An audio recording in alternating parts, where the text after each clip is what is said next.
Belum sampai di launching, baru dikomunikasikan simpel di outletnya saja, baru sosial media sesekali munculin. Dalam waktu sebulan ini cabangnya, mitranya sudah hampir 3. Dalam sebulan? Wah. Belum sempat launching? Belum sempat launching. Launchingnya baru November di pameran nanti. Sudah dapat 3. Ada klinik dokter gigi.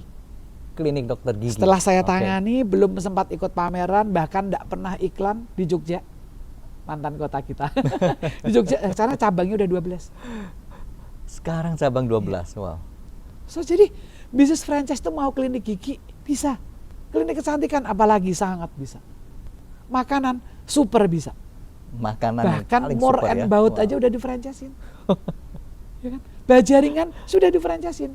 Terbaru yang saya tangani ini scaffolding mau di-franchise-in juga. Jadi tidak ada sesuatu bisnis, kalau dalam teori kami ya, 99% bisnis bisa di-franchise-kan. Tinggal sudut pandangnya dari mana yang mau di-franchise-in. Bahkan manajemen artis bisa di-franchise-in. Wah, manajemen artis. Betul. Yang kadang banyak kita berpikir itu sesuatu Betul. yang sangat Pencipta personal lagu banget ya. bisa di-franchise-in. Wah. Apa franchise-nya? Simpel kan. Tinggal dia cari mitra di kota tersebut yang tugasnya as marketing. Pembuatan semua di holding. Beres. Oke. Franchise. Oke. Besok PodX kita mau di-franchise-kan juga. Boleh. Podcast from Manado. Wah, ini makin seru nih pembahasannya. Saya masuk ke segmen yang lebih ringan lagi nih. Tadi dagingnya udah banyak banget ini. Tapi ini mungkin sebagian sudah siap-siap ya. Kebetulan baru pensiun. Iya, oke. Ada yang sudah dapat tabungannya ya. Iya, betul. Iya, jadi udah nggak sabar mau mulai bisnis franchise. Betul. Ya. Nah, apa saja yang perlu diperhatikan sebelum memulai atau memutuskan untuk mengambil sebuah franchise? Ya, oke. Di awal tadi kita bahas dikit, ini lengkapnya ya. Iya. Yang pertama tadi kan satu, kita harus cek dulu. Apakah brandnya terkenal atau tidak? Brandnya terkenal atau tidak? Oke. Apakah ownernya punya rekam jejak baik atau tidak? Dari sisi owner. Jadi brand owner. Ya. Yang kedua. Lalu apakah outletnya terbukti rame atau tidak? Maka harus dikunjungin. Oke. Jadi yang ketiga betul-betul harus ada pembuktian, Betul, proven. Ya, provennya. Nah, yang keempat, apakah brand ini punya sistem manajemen atau tidak? Oke. Kalau ternyata cuma dia doang, ya gimana? Nggak bisa. Jadi mesti punya sistem yang keempat. Sistem, apapun sistemnya. Sistem IT, sistem manajemen, sistem rekrutmen, sistem apapun harus punya. Oke. Dan yang terakhir, datangin kantornya agar Anda tahu di kantornya ini ada nggak. Harus lihat kantor fisiknya. Ya soalnya ini bukan bicara virtual ya. Iya. Kalau kita konsultan kadang virtual masih oke. Yes. Karena kita carinya di pameran, carinya Yes. di mana. Kalau ini kan enggak, outlet. Lalu nomor 6, tanya sama mitra yang terdahulu. Dia ini mitranya supporting atau tidak. Oke. Sudah. Jadi cari mitranya langsung. Betul. Dengarkan testimoni mereka. Betul. Kalau testimoni bilang, wah Bapak harus ambil karena dia sangat support. Baik banget Pak, ambil. Kalau dia bilang, sejak saya bayar Pak, kalau Bapak percaya, sama dari saya bayar sampai hari ini, dia tidak pernah datang. Ya jangan diambil lah. Jangan nekat Tapi lagi. orang Indonesia itu nekat juga, nggak apa-apa mungkin dia. Dipoles lagi, mungkin itu kan dia Bu, bukan saya. Nggak percaya. Bukan, saya bukan begitu, orangnya saya baik. Ya namanya jual kecap selalu nomor 1. Nggak ada orang jual kecap nomor 2, ada nggak? Kecap kami nomor 2 nggak ada. Oke. Nah ini ada pertanyaan satu lagi nih, masih terkait dengan untuk franchise pemula ya. Ya. Bagaimana cara memilih franchise yang sesuai dengan kemampuan modal dan minat? Apakah memang itu penting gitu ya? Ya, Bahwa saya menarik. harus minat di bidang itu. Harus nggak minat dia? Iya. Oke. Kalau modal mungkin iya ya. Modal ya pasti ya. Jadi kalau modal sesuaikan. Jadi gini, saya punya satu rumus. Jadi kalau ini pensiunan lah, let's say. Pensiunan dapat uang 1 miliar. Kemarin saya ngisi satu pensiunan, saya banyak ngisi pensiunan banking di Indonesia. Pensiunan banking. Ya, pensiun banking yang udah umur 50 menuju 55 mau pensiun. Tapi saking lamanya dia kerja ya ujungnya mulai bisnis susah banget Pak. Nah jadi dia punya pensiun 1 miliar. Pertanyaan saya, berapa uang yang hilang dan Anda tidak stres? Ya gitu aja. Oke. Oh 100 juta, ya udah. Berarti batasnya kamu stresnya 100 juta. 100 juta aja. Jadi ngambil bukan, franchise 1 bukan juta. 1 M semua dicemplungin, jangan. Tapi kalau dia bilang 1 M hilang semua aman, nggak apa-apa, suami saya mah masih kaya raya, ya beli yang 1M nggak apa-apa. Oke. Pokoknya yang rela hilang. Nah gitu. Terburuknya kan begitu kan. Yang rela uang itu ketika diinvestkan, dia dan itu ternyata tidak terbukti proven, Anda siapnya berapa? Jadi ini kata ajaibnya. Ya. Kata ajaibnya itu. Clear. Nah kalau nggak gitu nanti kita, nah sekarang urusannya harus passion nggak gitu pertanyaannya. Tidak harus. Selama brand yang Anda ambil itu sudah punya branding yang sangat kuat, Anda nggak punya passion pun nggak apa-apa. Yang jalan kan sistem. Sistemnya akan berjalan. Sistemnya akan berjalan. Jadi saya ini nggak hobi pendidikan, tapi ada franchise pendidikan yang bagus, ya silakan. Saya ini nggak bisa nail art, saya nggak bisa Elise, tapi saya mau ngambil boleh nggak boleh, selama si franchisor mentraining karyawannya untuk bisa Elise dan nail art. Jadi tidak mesti si pemilik franchise ini harus ngerti Betul. A to Z gitu ya. Betul, nggak mesti tahu. Yang penting tahu adalah bagaimana membina hubungan baik dengan karyawan, memanusiakan manusia, karena mereka itu adalah aset, bukan resources. Wah, luar biasa. Satu pertanyaan terakhir untuk menutup ini. Kita bicara strategi menghadapi persaingan. Ya. Tadi kita juga udah tahu ya bahwa jumlah franchise ini memang nggak terlalu banyak ya, 200 ya, tapi peluang usaha ini banyak juga. Ribuan. Dan selalu kita akan bicara tentang kompetisi di market. Betul. How to win the competition. Ya, oke. Win the competition, seperti saya katakan tadi, tidak depend on produk. Tapi tergantung depend produk. on konsep. Kembali lagi So ini lebih bicara dalam konsep lagi ya. bicara experience and happiness-nya dapat nggak? Nah, experience, pengalaman ketika orang berbelanja. Dan apakah mereka itu happy atau enggak? Kalau experience-nya dapat, ada pengalaman yang dia alami dan pengalaman itu menyenangkan, biasanya kita bisa menang. Walaupun sama-sama jual pisang, sama-sama jual nail art, sama-sama jual sistem software, tetap yang memenangkan ujungnya adalah bicara experience. Oke. Jadi ini menjelaskan bahwa yang mendorong seseorang membeli itu kadang bukan sesuatu yang reasonable ya. Betul. Bukan karena logika. Emotional bonding. Emosional. Yes. Ya, masalah psikologi. Betul. Mindset. Mindset. Kalau saya nggak beli tas itu, saya rasanya itu kurang gaul. Saya nggak makan di situ, saya rasanya belum skena banget misalnya gitu. Dan itu bukan sesuatu yang masuk logika. Nggak masuk logika. Maka jangan heran kalau dalam dunia franchise yang menang bukan yang makanannya enak. Wow. Tapi yang menang adalah yang komunikasi marketingnya bagus. Wow. Dan ketika datang ke outlet, experience-nya very good. Super. Dan membuat feel happy. Wow, baik. Oke, baik Pak Joko. Jadi kita di penghujung acara ada closing statement buat para calon entrepreneur, calon pemilik franchise yang baru ya, dan para technopreneur. Iya, oke. Para technopreneur, para yang mungkin belum jadi entrepreneur tapi sedang jadi karyawan atau apapun juga, bahwa menjadi entrepreneur itu sebenarnya nggak susah. Startnya dimulai dari Anda pengen bisnis apa, Anda bisa buat apa, ciptakan langsung, bikin outletnya, bikin dia jadi rame. Sudah. Setelah itu kita bisa mitrakan, kita bisa jadikan ini franchise dalam istilah umumnya.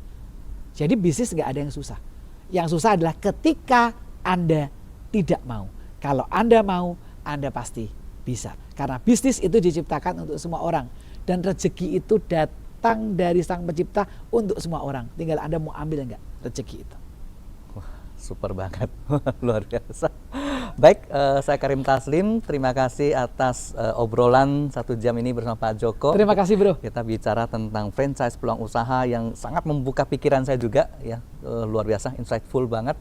Dan saya berharap para audiens juga mendapatkan sesuatu yang bermanfaat dari obrolan kita 1 jam ini. Yes. See you in the next episode bersama PodX. Keren gitu.